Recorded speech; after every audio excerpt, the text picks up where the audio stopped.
Hi guys, it's me again, the motherfucking bomb. Wasn't prepared to hit it that time.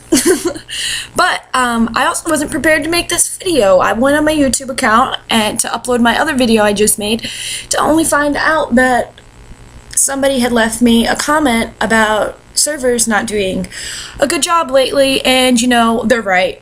I understand. They're like, it's like me and my husband aren't cheap. We leave 30% tips, and I am, yes, talking to you, Spring133. This is a response to you.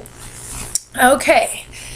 What's going on is she feels like, yes, sometimes service is bad. And you're right. And I agree. Sometimes service is bad. And if your service is bad and you're going to stiff somebody, you should let them know why you stiffed them.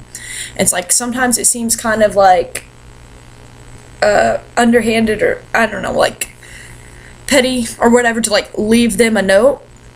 But I'd leave them a note.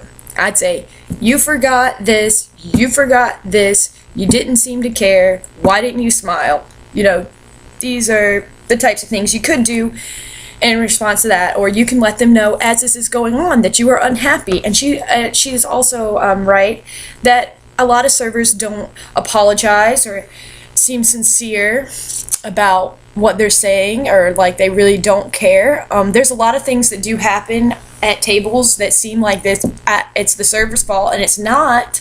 But at the same time, we're the face of the restaurant, so you have to kind of apologize for everybody. I mean, it might not be your fault that somebody's burger's overdone or their steak's undercooked, or you know, whatever the case may be, but you're still supposed to apologize, make sure they get what they want, and make sure they're happy before they leave, because the whole thing is that you want those people to come back in. And it's also about teamwork and everything. It's like, because once you make somebody happy the one time, you don't want them to come in the next time and have a bad time, you know? So as a team, you should all be helping each other out, you know, taking dishes off the tables and like stopping by, refilling a drink if you notice it's empty just because you're passing by. A lot of people don't do that either. The restaurant I work at, we're actually all pretty awesome staff that I'm working with in the front of the house. We look out for each other, we bust each other's tables, you know, we'll refill each other's drinks, we'll run people's drinks from the bar. Don't feel like you can't run somebody's drinks from the bar. If it's sitting there and it's a beer and it's lost its head on it, and by head I mean foam at the top for those of you who don't know, but if it loses its head, then that means that it should have already been ran. So if you see that that's happening, like it's going down or it's already gone, then you should take that beer out for them, because if not, then that means somebody's sitting there with no beer wondering why they're so thirsty, you know? So it's just like, we can help each other out, you know? It's all about teamwork. It's all about making sure that you get repeat customers. And you know, you're not always going to be able to get a good staff like that. And I mean, but then at that point, when you realize that you're not having fun at your job, that you're not able to be nice to people, then maybe that's the time for you to find a different sort of job.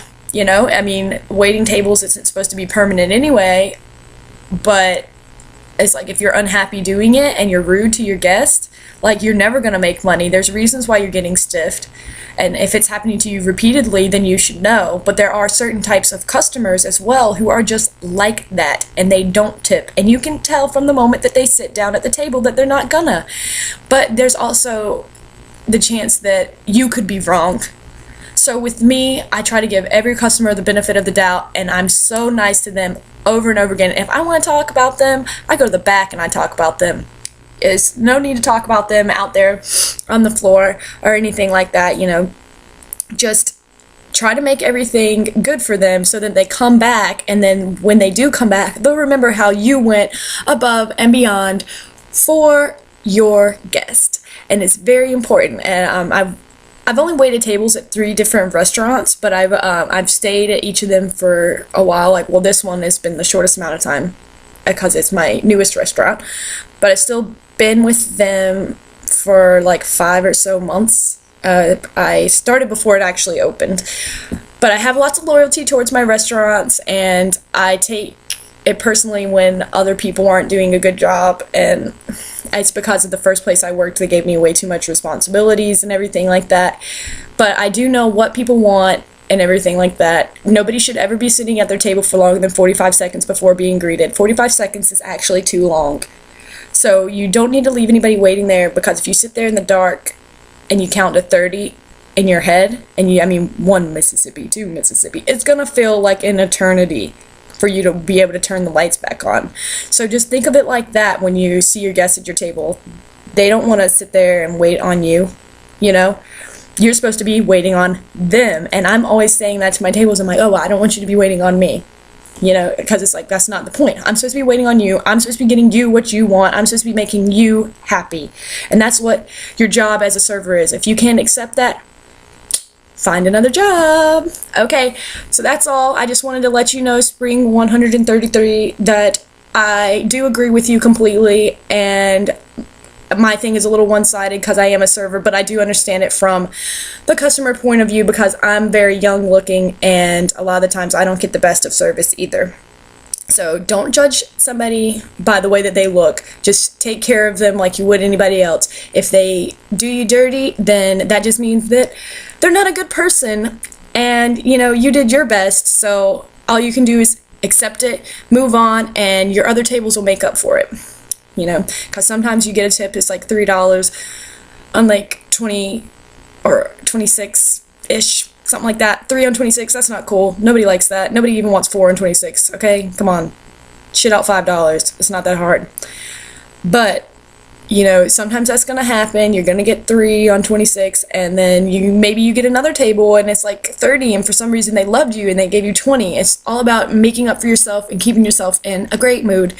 So if you do, you'll make your money, I promise. Okay? Well, that's all. Bye.